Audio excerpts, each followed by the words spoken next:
المسلمين خذلونا يا رسول الله قولوا له يزيد. Buat kamu yang sedih, nangis, marah lihat kebiadaban Israel menghancurkan hidup rakyat Palestina, mungkin kamu bertanya-tanya, kenapa kok negara-negara Arab di sekitarnya itu nggak mau bantu Palestina, bantu bener-bener dari sisi militer? Kenapa cuman mengancam gitu? Kenapa cuman mengecam? المسلمين خذلونا يا رسول الله قولوا له يزيد. قولوا للرسول صلى الله عليه وسلم يزيد. بلغوا يزيد. بلغوا يزيد.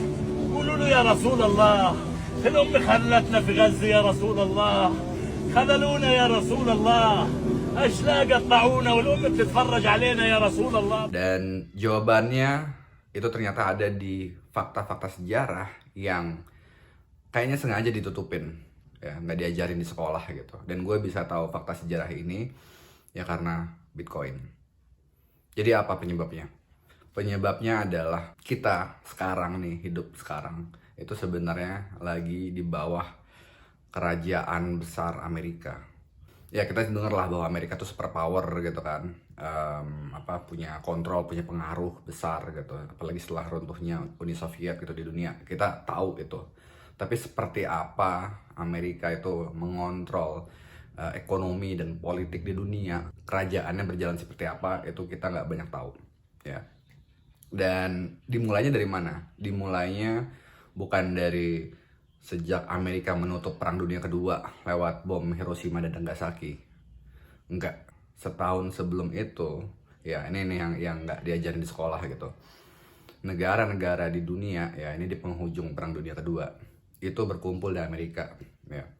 Ya mungkin kecuali negara yang jahat waktu itu, Jepang, Jerman, Italia, ya sisanya nih itu 44 negara berkumpul, dan di sana mereka menyepakati ya buat membangun dunia butuh uang yang praktis. Dan uang yang praktisnya ini uang yang bisa dipakai buat perdagangan dunia itu lintas negara ini, itu adalah dolar Amerika gitu. Mereka menyepakati itu. Amerika mencetak uang dunia, tapi mereka juga sepakat bahwa Amerika nggak boleh nyetak uang lebih dari emas yang Amerika punya. Waktu itu Amerika emang nyimpen banyak emas karena ya banyak emas dari Eropa itu dipindahkan ke Amerika karena Eropa lagi perang gitu kan, takut emasnya dirampas pemenang perang, jadi dipindahin ke Amerika. Lagi banyak emasnya. Dan ini berjalan ya, Amerika sebagai mata uang dunia itu berjalan sepanjang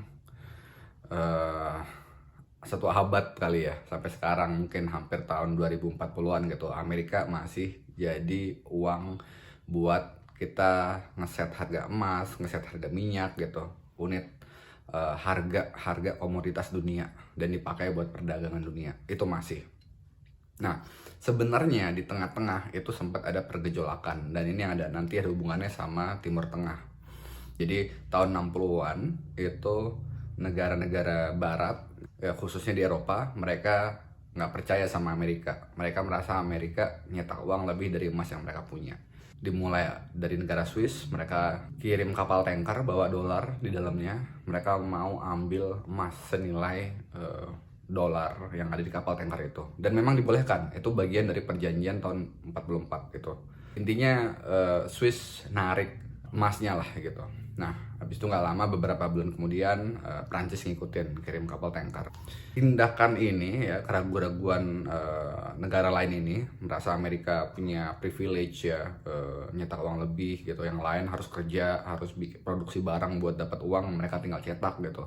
Itu ditakutkan oleh Presiden Amerika waktu itu menular ya, sama kayak kita ngerasa, oh orang-orang pada narik duit nih dari bank, takut banknya bermasalah, misalnya Bank Century gitu. Dan ada nasabah narik duit banyak. Nah, takut nih nasabah lain juga narik duit sehingga Bank Century jadi kolaps gitu. Dan pas Bank Century kolaps, takut nanti nasabah-nasabah bank lain juga narik duit ke BCA, ke BRI gitu. Dan akhirnya bank-bank itu pada kolaps. Jadi ketakutannya mirip. Nah, sehingga Presiden Nixon waktu itu membubarkan perjanjian tahun 44. Ya, nggak lagi emas itu jadi acuan buat dolar yang ada di dunia waktu itu. Oke.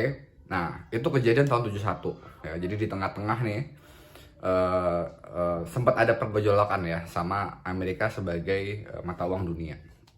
Nah, kok bisa sampai sekarang juga masih dolar Amerika? Itu karena langkah Amerika waktu itu.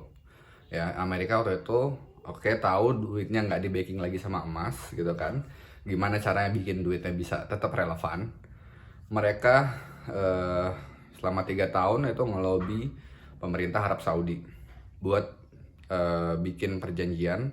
Arab Saudi hanya boleh ngejual minyaknya dengan mata uang dolar, nggak boleh dengan yang lain. Jadi eksklusif negara lain kalau mau beli minyak ke Arab Saudi, dan selanjutnya negara-negara OPEC ya, negara-negara penghasil minyak itu harus pakai dolar gitu. Dan Saudi dapat apa? Saudi dapat perlindungan militer gitu, dan Saudi jadi temennya Amerika. Dimulailah langkah-langkah Amerika ke depannya di Timur Tengah yang bikin wilayah itu jadi nggak stabil gitu. Nah, teman-teman ntar bisa tonton videonya Johnny Harris, nanti aku kasih di sini, linknya juga di description, tonton lebih detailnya. Itu juga nggak diajarin di sekolah ya.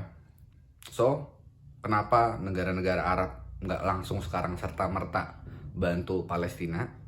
Ya karena sekarang masih faktanya kita di bawah pengaruh Amerika. Negara-negara Arab itu masih takut. Pangkalan militer Amerika juga masih banyak gitu di wilayah Arab itu. Itu yang bikin mereka nggak bisa langsung serta-merta bantu Palestina secara militer. Kalau teman-teman googling juga ya berita-berita yang terbaru, sebenarnya kondisi ini lagi mulai berubah. Arab Saudi udah bilang bahwa mereka bisa ngejual minyak mereka nggak pakai dolar tapi pakai yuan Cina gitu. Dan ada juga kan yang mau dibikin perkumpulan BRICS gitu, Brazil, Rusia, Cina, Afrika Selatan, India gitu. Nah, itu Arab Saudi mau gabung ke sana. Iran sempat berdamai sama Arab Saudi, dibantu dimediasi sama negara Cina. Nah, jadi memang sekarang lagi ada perubahan geopolitik internasional gitu, dan semuanya berputar ke ingin bikin dolar Amerika ya sebagai dasar dari pencetakan uang negara-negara lain gitu, dan uang perdagangan itu makin melemah. Dan itu juga dilakukan oleh Indonesia oleh Presiden Jokowi ya lewat larangannya sama penggunaan Visa dan Mastercard gitu. But yang terbaik buat bantu Amerika itu makin lemah dolarnya itu adalah beli Bitcoin. Nah, pertanyaannya kenapa? Kenapa Bitcoin bisa jadi senjata paling ampuh buat melemahkan dolar? Jawabannya ada di fakta sejarah. Ingat tadi yang gue bilang tentang perjanjian tahun 44 ya. Faktanya, waktu itu semua negara udah sadar uang itu harusnya jumlahnya terbatas. Itulah kenapa mereka nggak serta-merta langsung bilang, oh, oke, Amerika kamu bisa cetak uang perdagangan di dunia gitu, kamu bisa atur supply-nya. Mereka nggak bilang itu kan.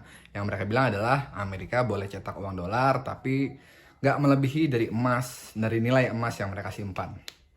Nah, mereka udah sadar ya pentingnya jumlah uang itu terbatas. Cuman mereka nggak bisa pakai emas karena emas itu memang nggak praktis buat dipakai untuk perdagangan global, perdagangan dunia waktu itu.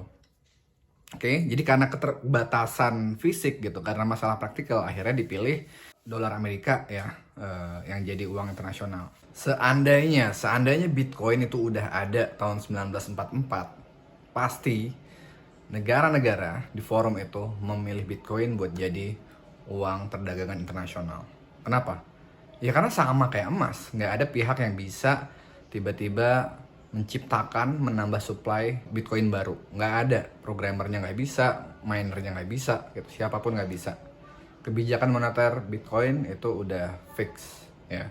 Kalaupun ada yang mau propose perubahan ya, update, tentu udah ditentang sama Bitcoiner lainnya. Sementara koin-koin lain kayak Ethereum, yang lain-lain semua itu semua masih bisa berubah kebijakan moneternya. Kenapa? Karena masih punya pimpinan, masih punya dewan penasehat, masih punya founder gitu. Cuman Bitcoin yang nggak ada. Dan ya praktis bisa dipakai buat transaksi gitu, buat perdagangan global gitu. Nah, ya jadi Ya kita tinggal tunggu aja orang-orang di dunia ngerasain dampak dari jumlah uang yang sekarang eksponensial nambah ya, inflasi besar-besaran. Tinggal tunggu aja momennya buat orang-orang di seluruh dunia sadar bahwa uang itu harusnya terbatas, harusnya jauh dari kontrol manusia seperti yang dipercayai oleh pemimpin-pemimpin negara tahun 1944. So, kenapa negara-negara Arab nggak langsung sekarang serta-merta bantu Palestina?